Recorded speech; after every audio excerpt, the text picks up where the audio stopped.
জয় শ্রীকৃষ্ণ রাধা মাধব। আজকে আপনাদের আমি একটা গুরুমুখী বিদ্যা দিতে চলেছি। সেটা হচ্ছে গিয়ে অনেক সময় দেখবেন মা বোনেরা বা বাচ্চারা অজান্তায় গরম ডালে ভাতে হাত দিয়ে দেয়, বা মা বোনেরা রান্না করতে গেলে পরে তেল বা গরম ভাতের মার বা যে কোনো কারণে কোনো মানুষেরই আগুন পড়ে গেলে সেই জায়গাটা প্রচণ্ড পরিমাণে জ্বলে।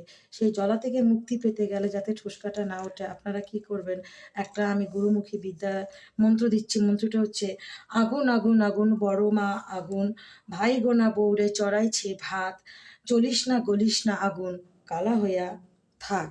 এই মন্ত্রটি যে জায়গাটায় আগুনটা পড়েছে সেই জায়গাটায় আপনি ৫ থেকে ৭টি ফু দেবেন আর মন্ত্রটি বলবেন আর এরকম করে ফু দেবেন ৫ থেকে ৭ বার। দেখবেন জ্বলবে না, ঠোসকাও পড়বে না, অনেক কষ্ট দূর হবে।